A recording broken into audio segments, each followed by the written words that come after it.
가르침의 단계가 없으면 2단계 훈련할 수가 없어요. 그래서 우리가 그걸 가르친 다음에는 우리가 훈련하는 거예요. 어떻게 훈련할까요? 하나님은 그것을 기뻐하셔. 우리가 한번 그렇게 해보자. 뭐 이런 것들을 연습시켜야 돼요. 우리가 3단계로 들어가는 사람들 너무 많아요. 한 번도 가르치지 않고 한 번도 훈련하지 않았는데 갑자기 3단계로 애를 탁 치면서 너는 왜 어른을 보면 인사해야지 인사도 못하냐? 착! 등짝을 때리면 애는 깜짝 놀라가지고 한 번도 말해주지 않았고 근데 갑자기 등짝을 때렸어. 그럼 얘는 와들짝 놀라가지고 내가 왜 맞아야 되는지 억울해. 그래서 만약에 그러니까 아이들이 훈계를 한다고 부모는 생각해서 다 너를 사랑하기 때문에 엄마가 이렇게 하는 거야. 다 너 잘 되라고 이렇게 말을 하는데 다음 세대는 우리의 자녀들은 우리의 제자들은 억울해. 공평하지 않다고 생각해요. 내가 왜 이런 대접을 받아야 하는지 모르겠다고 분노해요.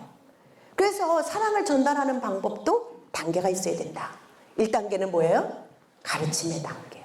2단계는 뭐예요? 훈련의 단계. 3단계는 뭐예요? 교정의 단계다.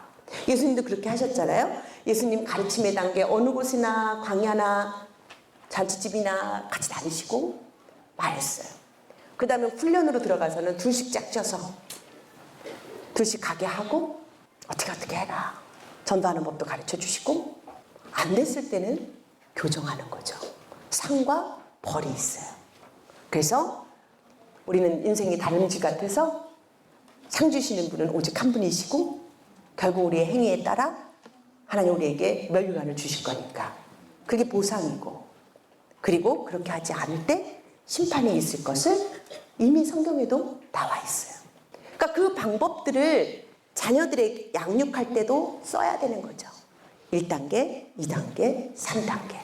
그런데 제가 만나본 너무 많은 부모들은 1단계고 2단계고 없어요. 3단계로 들어가서 초전 박살을 내버려요. 자아가 깨지고 자존감도 깨지고 관계도 깨지고 원수처럼 돼버려요. 그래서 요즘 대한민국의 청소년이 굉장히 많이 상실한 마음대로 살고 있어요. 얼마나 많이 상실한 마음으로 사냐면 자기 자신을 극단적인 방법으로 자기 삶을 끊어내버리는 이런 한국의 청소년의 문제가 너무나 심각한 국가의 문제예요. 너무나 자살하는 아이들이 많아졌어요. 왜 그럴까요? 성경은 노엽게 하지 말라는데 아이들이 노여운 마음대로 살고 있고 아이들은 계속 분노가 있어요. 이 아이들이 사랑이라고 하는 것을 어디에서도 배우지 못하니까 결국은 분노로 자기 인생을 마감하는 거죠. 제가 이 방송에서 만난 아이들의 진짜 마음을 제가 이렇게 그 훈계를 하러 정말 전문가로 출연하면서 굉장히 많은 것을 배웠어요. 정말 많은 것을 배웠어요. 자료를 저한테 이렇게 보내줘요. 메일로. 그 아이에 대한 상황 그리고 그 아이를 관찰해서 찍었던 비디오 이런 테이프들 이런 걸 보내주고 제가 출연하는 그날 가가지고 솔루션을 내야 돼요. 그래서 그 아이들의 문제가 해결이 돼야 돼요. 저는 해결 박사가 돼야 돼요. 그러니까 이게 보통 문제가 아닌 거예요. 그 아이들의 문제를 해결하려면 아이들을 파악하고 상담하고 몇 차시를 해야 되는데 방송이니까 그날 해야 되는 거예요. 그리고 그날 효과가 나와야 되는 거예요. 그러니까 제가 방송을 하러 찍으러 나갈 때 기도하지 않을 수가 없어요. 정말 어마어마하게 기도했어요. 하나님, 제가 하나님 아버지가 아니신데 제가 그 집에 가가지고 도대체 어떻게 할 수가 있습니까? 밥을 안 먹고 말 안 듣고 동생을 몰래 때리는 그 아이를 제가 어떻게 고칩니까? 가서 하나님 지혜의 계시를 주셔서 제가 깨달아 알 수 있게 해주세요. 이런 기도를 하고 제가 떠나요. 그런데 한 번도 실수하신 적이 없어요. 너무 하나님은 정확하게 우리 마음에 계시의 영을 제게 주셔서 상황을 너무 정확하게 판단이 된 거예요. 100회 특집으로 4살인가 몇 살 때 나왔던 애가 그때 못 고쳤어. 실패했던 애를 박사님이 100회 특집으로 나가서 얘를 착 고치는 것을 100회 특집으로 하자는 거예요. 그래서 제가 가봅시다 뭐 이래가지고 이제 100회 특집을 나갔어요. 걔는 악명 높았어요. 걔는 먼저 분들이 다 실패한 애예요. 그래가지고 이제 걔가 이제 7살이 된 거예요. 7살. 근데 7살이 됐는데 2년 전 상황보다 더 나빠져가지고 뭐 부모를 때리는 아이가 됐어요. 그래가지고 그 집에 이제 이렇게 그 아이 자료를 보니까 뭐 진짜 악명 높은 아이예요. 7살 남자애가 이렇게 행동할 수 있을까? 진짜야? 막 이런 마음으로 제가 이제 그 집을 갔죠. 근데 그 집에 딱 갔는데 이 아이가 딱 기선을 제압하려고 제가 딱 가니까 저한테 탁 이렇게 귤을 던져요. 귤. 저를 위협을 가하는 거죠. 제가 딱 앉아있는데 저한테 탁. 근데 제가 뭐 번쩍하고 엄마하고 상담하고 있었어요. 그랬더니 이 귤 던져갖고 안 된다고 생각했는지 지 로봇을 던지려고 이러는 거예요. 근데 이거 던지면 내가 맞을 것 같더라고요. 그래서 제가 안 되겠어서 딱 쳐다보고 그거 던질 거야? 그랬더니 얘가 음짓하는 거예요. 그래서 제가 그랬어요. 그 누구 거니? 내 거야! 던져 그럼. 그거 비싼 거잖아. 그거 되게 비싼 거예요. 로봇은. 그거 누가 사줬어? 아빠가 사줬어. 그래? 네 거네. 네가 던져 그럼. 박살내면 되겠네. 제가 그랬어요. 그랬더니 얘가 던지려고 폼 잡다가 못 던져요. 아깝잖아요. 저도 사람이니까. 그러니까 쓱 내려놓고 이제 저한테 이제 잡혔어요. 그래서 제가 이 엄마는 뭐 이제 엄마랑 상담하고 뭐 자기를 때리고 뭐 위에 뭐 19살짜리 18살짜리 형, 그러니까 늦둥이 40 몇 살에 45세 애를 낳았어요. 그래가지고 뭐 이단 협차기로 때리고 뭐 도대체 이 집에서는 얘를 이길 사람이 하나도 없는 거예요. 그래가지고 엄마가 진짜 이제는 지쳐 죽겠다는 거죠. 그 우울증 걸리게 생긴 거예요. 그래서 제가 엄마 보고 나가 있으라 그러고 얘랑 얘기를 했어요. 단도직입적으로. 내가 엄마한테 얘기 들었거든? 왜 그래? 왜 엄마를 때려? 너 뭐가 제일 힘들어? 뭐 이런 얘기로 이제 얘랑 얘기를 그냥 아예 직접 들어가 버렸어요. 그랬더니 이 아이가 생각보다 굉장히 똑똑한 아이인 거예요. 엄마는 맨날 침대에 누워만 있는다는 거예요. 그래서 자기는 너무 심심하다는 거예요. 놀아줄 사람이 하나도 없다는 거예요. 그래서 제가 얘 마음이 이해가 되는 거예요. 그랬겠다. 아버지는 날마다 바빠서 나가고 형들은 2명이 있는데 19살, 18살이니까 이 4살짜리, 5살짜리 지금 7살 된 이 막내 동생하고 놀아줄 동생이 형이 없죠. 그러니까 이 형들이 갖고 놀고 있는 무슨 핸드폰 부시고 또 이런 이렇게 컴퓨터 던져서 깨고 그러니까 이 집에서는 그렇다고 얘를 늦둥이니까 어떻게 할 수 없고 얘가 막 말도 못하게 근데 이유가 있었던 거예요. 자기는 너무 심심하다는 거예요. 그러면 이제 다 나가고 집에는 엄마하고만 있는데 엄마는 뭐 하냐고 물어봤더니 얘가 하는 소리가 엄마는 맨날 침대에서 자빠져 잔대. 제가 얼마나 웃기는지. 그래서 이해가 되는 거예요. 왜냐면 엄마는 너무 힘들대. 얘를 따라다니는데 체력이 부족하대요, 엄마가. 저도 이해가 될 것 같아요. 그죠? 여기도 맞아요. 그러시잖아요. 그죠? 엄마가 체력이 딸려. 그러니까 엄마 날마다 누워있는데 얘는 너무 왕성한 에너지를 갖고 있는 거예요. 그래서 제가 얘하고 아예 딜을 해버렸어요. 알겠어. 그러니까 너는 엄마랑 놀고 싶은 거구나. 그랬더니 맞아요. 그러면 너 엄마랑 얼마큼 엄마가 놀아주면 네가 이런 행동을 안 할 거야? 이렇게 다 적혀진 그걸 쭉 부르면서 이런 거 네가 했다며. 그랬더니 이 아이가 너무 양심적으로 말해요. 1시간만 놀아주면. 저는 한 10시간 말할 줄 알았어요. 1시간만 놀아주면 자기가 안 하겠대요. 그래서 제가 너 약속할 거냐 그랬더니 진짜 약속한대요. 그러면 엄마가 침대에 누워있지 않고 1시간만 놀아주면 너 그러면 이렇게 말한 여기서 적혀있는 이런 거 안 할 거야? 그런데요. 이런 거 안 할 거야? 그런데요. 이런 거 안 할 거야? 그런데요. 이런 거 안 할 거야? 그런데요. 발로 치는 거, 던지는 거, 소리 지르는 거, 고함 치는 거, 때리는 거, 밥 안 먹는 거 다 안 하겠다는 거예요. 1시간만 놀아주면. 진짜 속마음만 알면 되는 거예요. 제가 여기서 말하고 싶은 것은 뭐냐면 방송에서 만난 아이들의 진짜 이야기인 거예요. 진짜 이야기. 그러니까 훈계라고 하는 것은 뭘까? 진짜 속마음을 우리가 읽을 수만 있으면 우리가 이 성품 훈계법의 기술들을 몰라도 훨씬 더 많은 관계가 형성이 되고 좋은 교제를 할 수가 있는 거예요. 그리고 정말 성공적인 삶을 살 수가 있는 거예요. 누군가가 내 마음을 알아준다. 이거 하나면 정말 자존감 있는 아이, 세상에 겁이 안 나고 세상을 이기는 믿음 있는 아이가 되는 거죠. 첫 번째 만남, 지나친 회초리에 후유증을 앓았던 아이, 오산에 살고 있는 아이죠. 이 집은 문제가 엄마 아빠의 문제예요. 그러니까 이 아이들은 회초리를 들지 않으면 절대로 말 안 듣는 아이가 돼버렸어요. 그래서 이 아이는 굉장한 문제아가 됐고요. 7세가 이제 돼서 학교를 가야 되는데 학교 공부를 할 수 없을 정도로 불안증과 이 불안한 심리, 이 불안 정서 장애를 앓고 있는 아이가 된 거예요. 이 엄마 아빠를 먼저 상담을 했는데 이 엄마 아빠는 뭐라고 얘기를 하냐면 화가 나면 회초리로 내려치지 않으면 엄마 아빠 속이 시원하질 않대요. 그리고 이 아이를 얘네들도 계속 엄마 아빠를 약 올리다가 매를 들어야 말을 들어. 이제 그 지경이 된 거죠.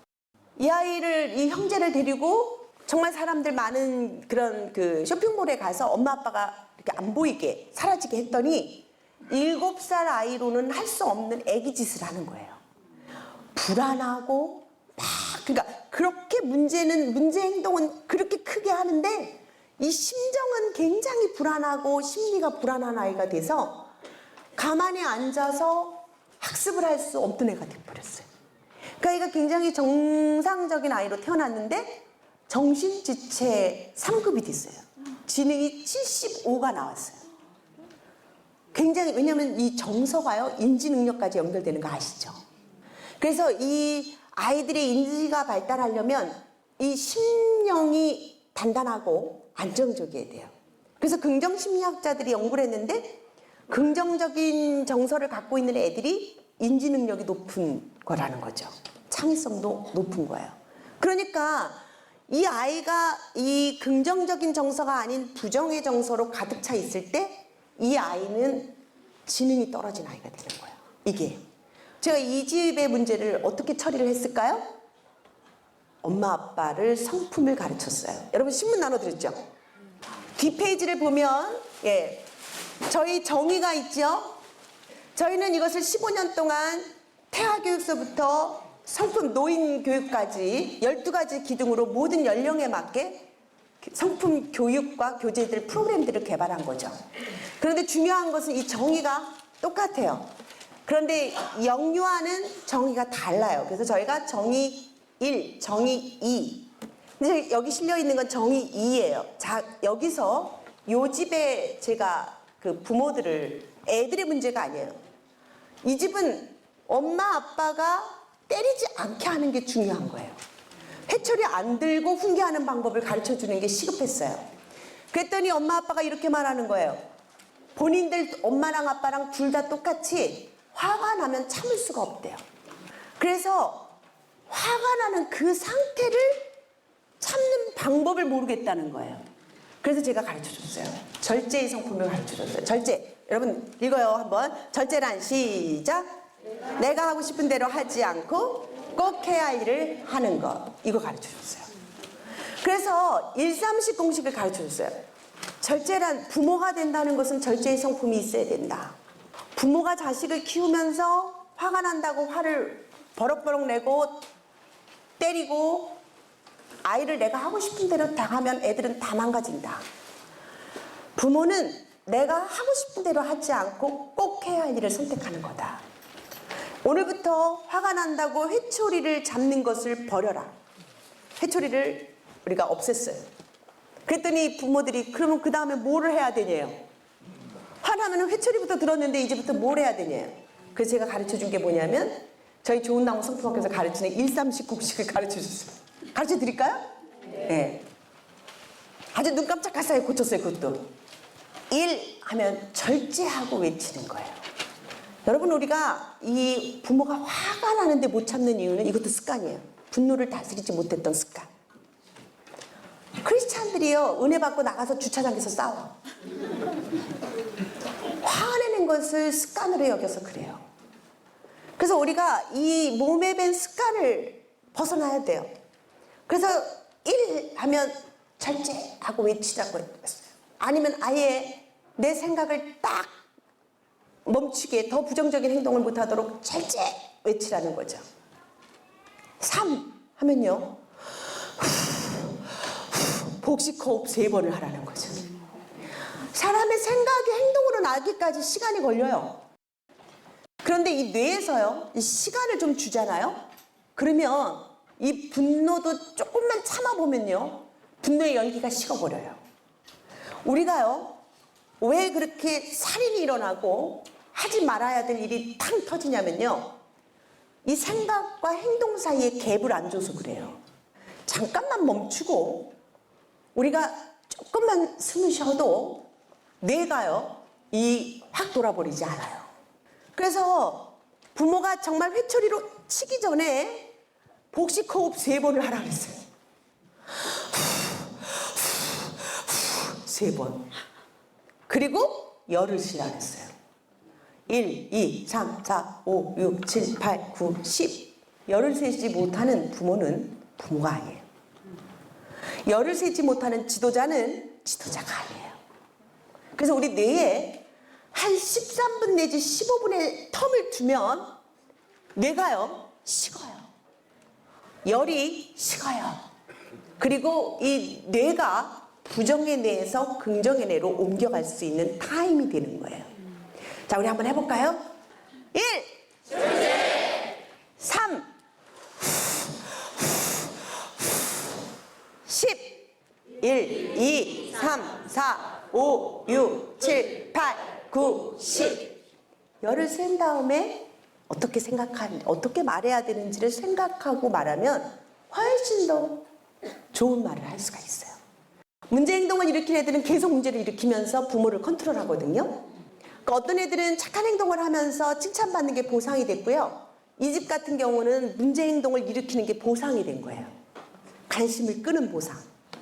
그러니까 큰애가 마지막 엔딩이 어떻게 되냐면 소파에 누워가지고 정말 부모가 뒤집어지는 행동을 하는 거예요. 막 때를 쓰면서. 옛날 같으면 엄마가 진짜 회초리 가지고 그냥 한 대 쳐야 되는 상황인데 엄마가 어떻게든 이렇게 절제하고 부엌으로 들어가더라고요. 부엌에는 1, 3, 10 공식이 적혀 있었어요. 이러고 다녀. 그리고 열을 세. 그리고 웃으면서 가가지고 아이하고 얘기하니까 애가요, 웃으면서 얘기를 하는 거예요.